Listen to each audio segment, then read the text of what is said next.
Bonjour à tous, ici la chaîne Encyclopédia. Ce programme vous expliquera un ouvrage classique dans le domaine de la psychologie appelé « Et si le bonheur vous tombait dessus ». Dans quelle mesure ce livre est-il classique? Il a été publié pour la première fois en 2006 et a immédiatement figuré sur la liste des best-sellers du New York Times, a remporté le Royal Society Science Book Award en 2007 et a été inclus dans la série des 50 livres classiques de psychologie. 30 langues. On peut dire que c'est un bon livre, qu'il soit évalué selon les normes académiques ou les normes populaires. Alors, de quoi parle ce livre? En fait, son mot-clé est « prédiction des émotions », c'est-à-dire prédire si les émotions futures seront de la douleur ou du bonheur. Cette question peut donner l'impression qu'il n'y a rien à dire, car lorsque de bonnes choses arrivent, vous serez naturellement heureux, mais quand de mauvaises choses arrivent, qui ne souffre pas? Après avoir regardé cette vidéo, vous comprendrez pourquoi. Mais c'est en réalité une illusion. Cette illusion est que nous ne pouvons pas prédire avec précision ce qui se passera dans le futur, mais nous sommes très sûrs de notre état émotionnel. Par exemple, nous avons peut-être tout pensé ainsi, si je gagne 10 millions, je serai extrêmement heureux et vivrai une vie heureuse à partir de maintenant, ou, si je romps avec mon amant, je serai extrêmement mal à l'aise. Tu le vois? Même si nous ne sommes pas sûrs de gagner à la loterie ou de rompre, nous semblons certains de nos réactions émotionnelles. Mais ce livre brisera cette illusion d'un point de vue scientifique et révélera le fait que nous sommes toujours désireux d'imaginer le bonheur ou le malheur futur, mais que cette prédiction émotionnelle est souvent inexacte. En conséquence, une série de questions connexes se posent. Pourquoi sommes-nous passionnés par les prédictions? Quelles sont les raisons des prédictions inexactes? Peuvent-elles être corrigées? Plus important encore, est-il utile de rechercher le bonheur? Voyons comment ce livre répond. L'auteur de ce livre est Daniel Gilbert, professeur de psychologie à l'université Harvard, principalement connu pour ses recherches sur la prédiction des émotions, pour lesquelles il a remporté le prix d'excellence scientifique de l'American Psychological Association.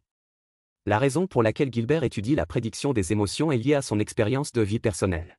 Vers 1993, il a vécu la chose la plus douloureuse de sa vie, son mentor et sa mère sont décédés l'un après l'autre, il a divorcé de sa femme et son fils a également eu des problèmes à l'école. Un an plus tard, lorsqu'il raconta cette expérience avec son collègue et ami, le psychologue Wilson, il découvrit qu'il avait pensé que ses coups durs le feraient pleurer pour toujours, mais que maintenant la situation n'était pas aussi grave que prévu. Ses intérêts de recherche et ceux de Wilson, et ils ont inventé conjointement le terme académique « prédiction des émotions ». Aujourd'hui, Gilbert est devenu un expert dans le domaine de la prédiction des émotions et travaille sans relâche à vulgariser les connaissances pertinentes auprès du public. Ce livre en est un exemple. Examinons ensuite les points clés de ce livre. Pourquoi sommes-nous si persistants lorsqu'il s'agit d'imaginer l'avenir, et notamment de prédire le bonheur futur? Pourquoi ça se passe toujours mal? Pourquoi est-ce si difficile à corriger et pourquoi faisons-nous toujours des erreurs, encore et encore? Première partie. Pourquoi persistons-nous à imaginer l'avenir? Quelle est l'essence du bonheur? Dans les années 1960, Ram Dass, professeur de psychologie à l'université Harvard, a démissionné et s'est rendu en Inde pour apprendre à s'arrêter et à ne pas réfléchir. Il a affirmé que la clé du bonheur était d'arrêter de trop penser à l'avenir, et il a également écrit un livre intitulé « Live in the Now ». Alors, peut-on arrêter d'imaginer le futur?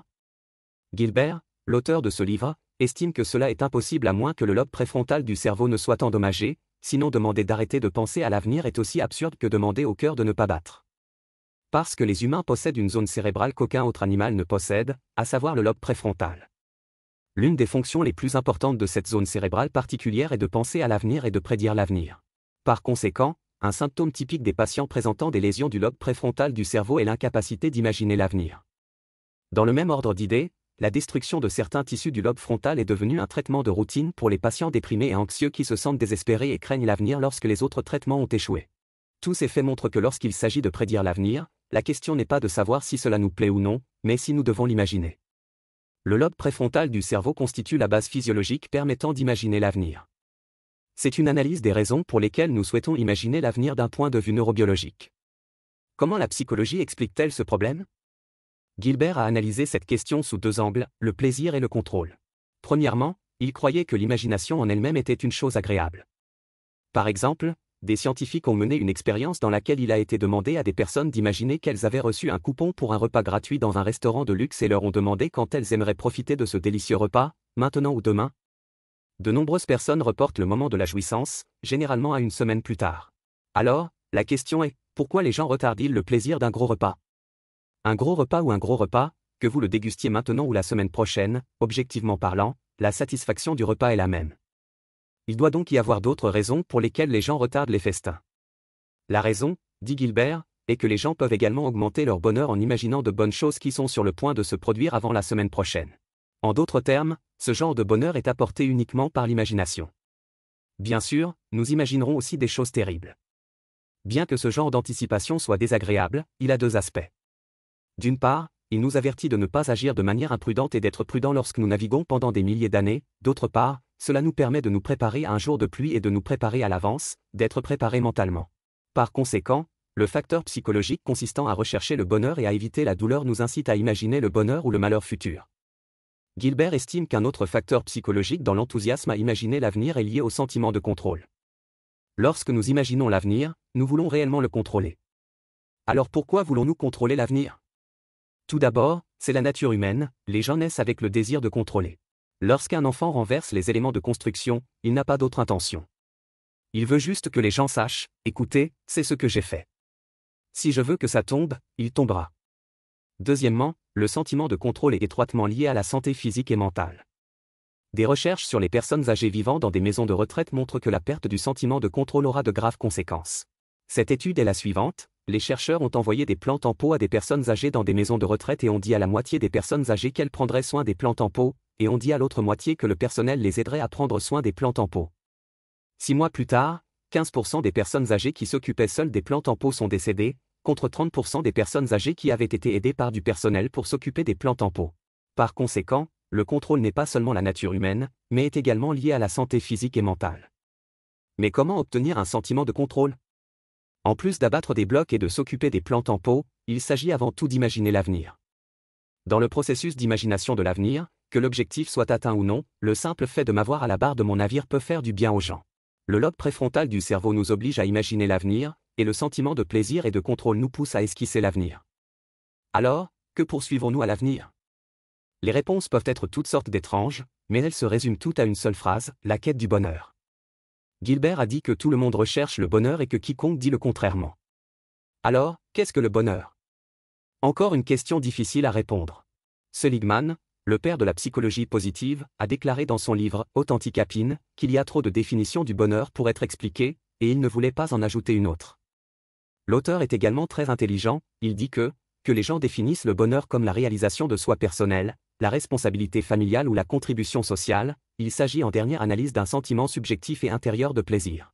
Quelle que soit la cause du sentiment, noble ou méprisable, profond ou superficiel, ils correspondent tous à peu près à la même activité neuronale.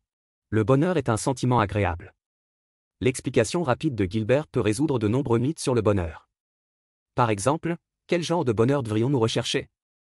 Le bonheur est-il réel ou faux ? Y a-t-il une différence entre un bonheur élevé et faible ? Au cours de la longue histoire, les gens assimilent généralement le bonheur à la sagesse, à la vertu, aux difficultés, au dévouement, etc. Le philosophe Mill a écrit un jour, « Il vaut mieux être un homme insatisfait qu'un cochon satisfait, et il vaut mieux être un Socrate insatisfait qu'un imbécile satisfait. » Le philosophe Robert Mill Nozick a déclaré, « Les émotions de certaines personnes sont basées sur des sentiments extrêmement irrationnels. Et des normes d'évaluation incorrectes, donc peu importe à quel point ils se sentent bien dans leur peau, nous ne sommes pas disposés à appeler ce sentiment du bonheur. » Concernant ces points de vue, Gilbert estime qu'ils commettent tous la même erreur, qui consiste à confondre les causes et les résultats, et à assimiler les méthodes permettant d'atteindre le bonheur avec le bonheur lui-même. Gilbert a fait une métaphore frappante. Il a dit que les causes de la douleur sont différentes entre l'utilisation d'une épingle pour piquer un doigt et l'utilisation d'un courant électrique pour stimuler une zone spécifique du cerveau. Cependant, la piqûre d'une aiguille ne peut pas être qualifiée de réelle douleur, appelée pseudo-douleur par stimulation électrique. De même, le bonheur est essentiellement un sentiment agréable, il n'y a pas de distinction entre haut et bas, et il n'y a pas de différence entre réel et faux. D'accord, cette partie explique pourquoi nous souhaitons imaginer l'avenir et ce qu'est le bonheur. Gilbert l'a analysé respectivement du point de vue de la neurobiologie et de la psychologie, le lobe préfrontal du cerveau nous fait inévitablement imaginer l'avenir, et le sentiment de plaisir et de contrôle nous rend heureux d'imaginer l'avenir. Le bonheur est essentiellement un sentiment subjectif agréable. Tout le monde recherche le bonheur et prédit son état émotionnel futur, mais il est généralement impossible de le prédire avec précision. Pourquoi ? La seconde partie. Pourquoi nous trompons-nous toujours lorsque nous prévoyons les futurs états émotionnels ? Gilbert a déclaré que seuls les humains possèdent le lobe préfrontal du cerveau, donc seuls les humains peuvent imaginer et créer l'avenir. En effet, des moineaux intelligents vivent encore dans les maisons ancestrales, restées inchangées depuis des milliers d'années, tandis que les êtres humains ont créé des choses qui n'existaient pas dans ce monde en se basant sur leur imagination débordante. L'imagination est grande, mais elle est aussi pleine de trous. Gilbert a résumé 3 défauts de l'imagination qui conduisent à des biais dans la prédiction de l'avenir et dans la prévision des futurs états émotionnels. Gilbert appelle les premiers défauts de l'imagination les remplissages et les omissions. C'est-à-dire que l'imagination ajoutera des détails en fonction des informations demandées et fera la sourde oreille aux informations sans invite. Parlons d'abord de l'imagination qui met de l'huile sur le feu. Pour faciliter la compréhension, faisons une analogie.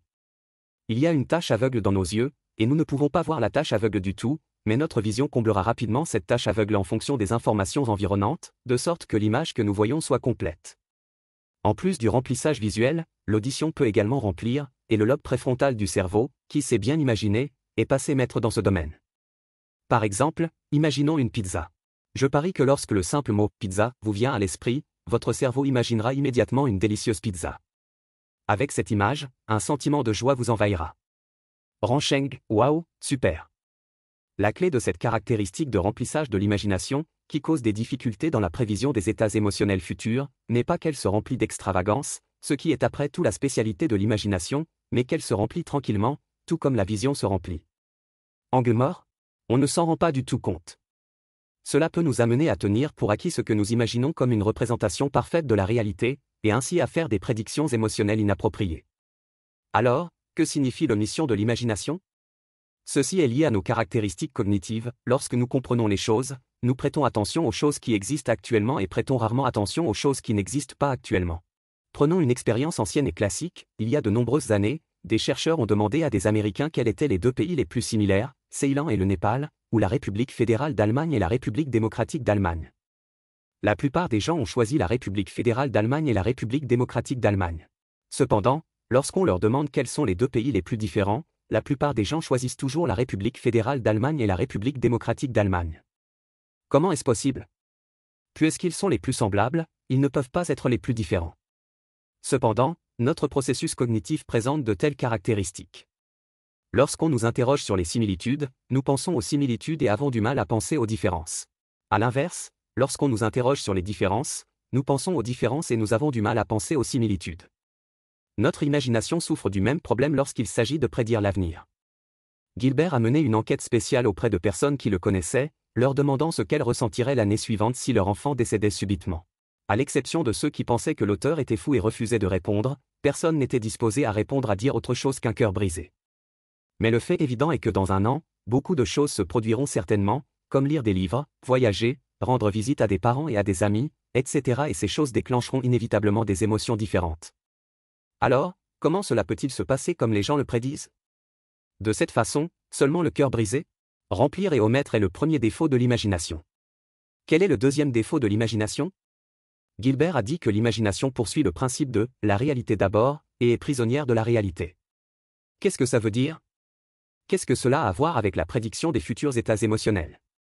L'auteur nous pose d'abord une question, qu'est-ce que l'imagination? L'auteur a dit que l'imagination, c'est « voir ». Nous utilisons nos yeux pour voir le monde réel, et de la même manière, nous utilisons les yeux de la conscience pour voir des choses imaginaires.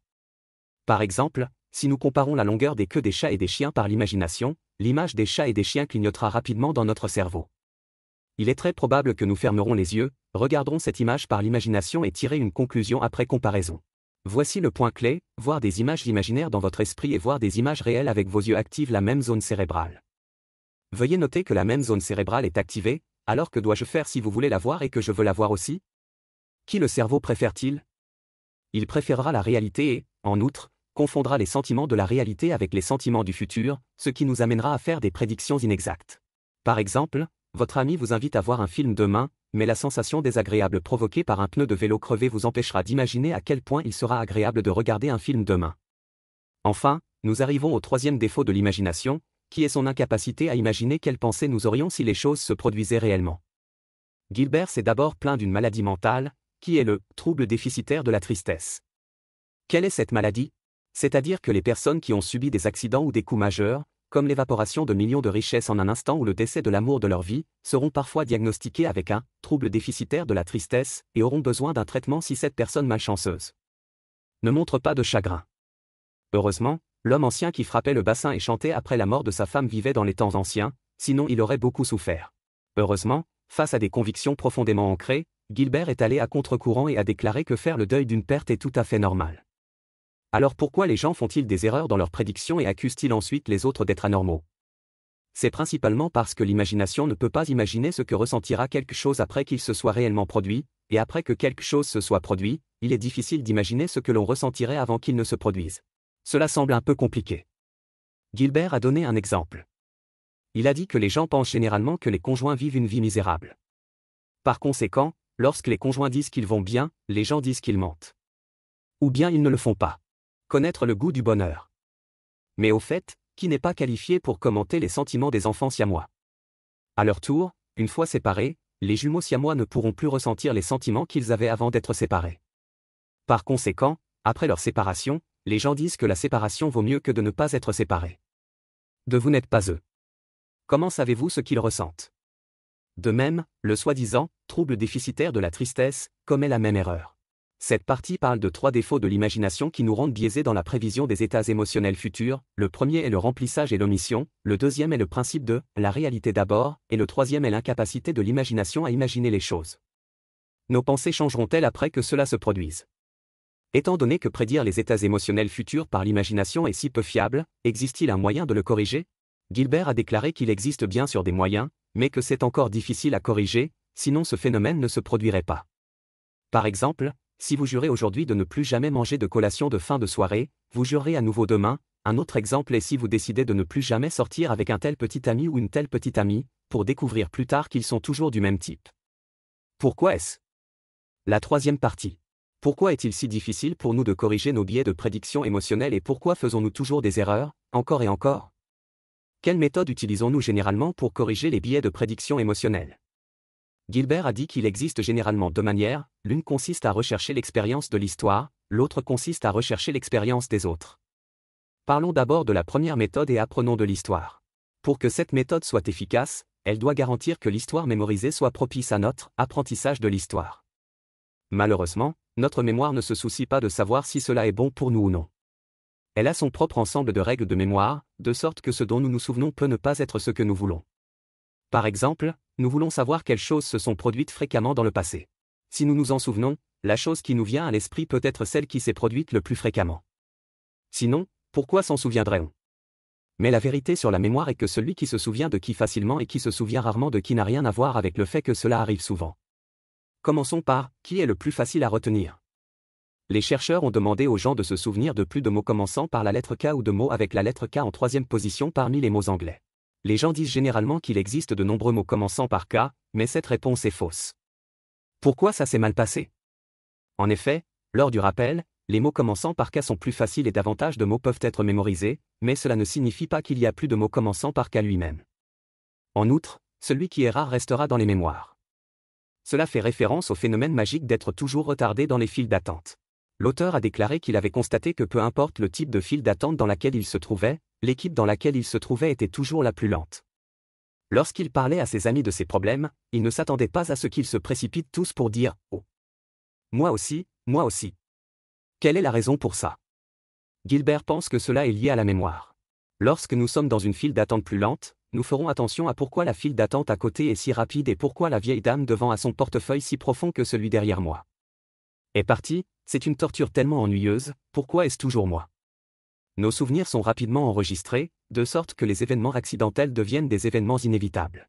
Pour un autre exemple, nous pensons que ce dont nous nous souvenons est le sentiment général d'un événement, mais la vérité de la mémoire est que celui qui rit en dernier restera dans les mémoires. Par exemple, les chercheurs ont demandé à un groupe d'étudiants de participer à 2 expériences, une longue et une courte. L'expérience courte demandait aux étudiants de plonger leurs mains dans de l'eau glacée à 14 degrés pendant 60 secondes, l'expérience longue demandait aux étudiants de plonger leurs mains dans de l'eau glacée à 14 degrés pendant 60 secondes. Dans de l'eau glacée à 14 degrés Celsius. Arroser pendant 60 secondes, puis tremper dans de l'eau glacée à 16 degrés pendant 30 secondes. À la fin de l'expérience, demandez aux élèves d'évaluer quelle expérience leur a causé le plus de douleur. S'ils pouvaient recommencer, quelle expérience préféreraient-ils répéter? Devinez quel est le résultat? La plupart des étudiants ont déclaré que les expériences courtes étaient plus douloureuses et 69% préféreraient répéter les expériences longues s'ils devaient recommencer. N'est-ce pas étrange? En termes de douleur totale, la longue expérience d'immersion dans l'eau glacée pendant 90 secondes est plus douloureuse. Si nous nous souvenons de la sensation générale, nous dirons que les 90 secondes sont plus douloureuses, mais ce dont nous nous souvenons, c'est la fin, En 90 secondes au cours des 30 dernières secondes de la longue expérience, l'eau est devenue un peu plus chaude, jusqu'à atteindre une température plus confortable de 16 degrés. Mais au cours de la courte expérience de 60 secondes, il faisait toujours 14 degrés froid. Nous pensons donc que les expériences courtes de 60 secondes sont plus douloureuses. Comme c'est déraisonnable. Une personne qui a fait de bonnes choses toute sa vie sera généralement méprisée par les autres si elle finit par faire une mauvaise chose.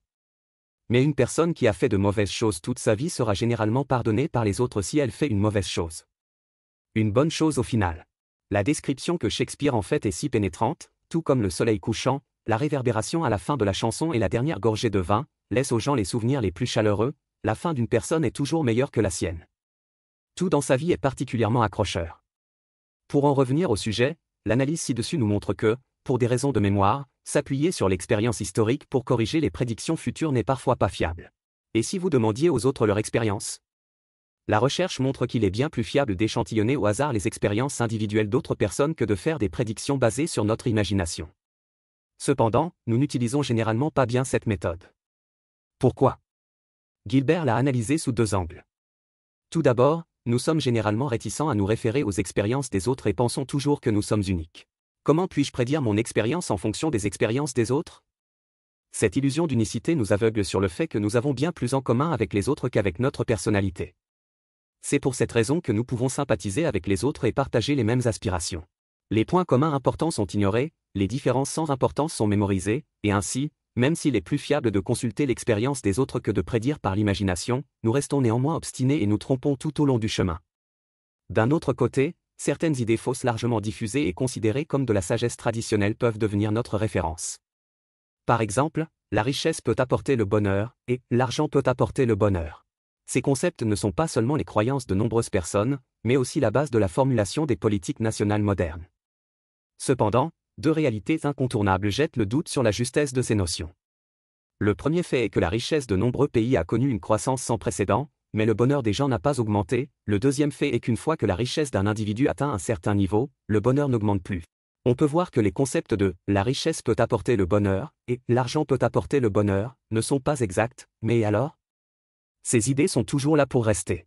Gilbert a analysé que les idées peuvent être largement diffusées parce qu'elles sont correctes, ou bien elles peuvent n'avoir rien à voir avec le fait d'être correctes, mais simplement parce qu'elles peuvent se reproduire.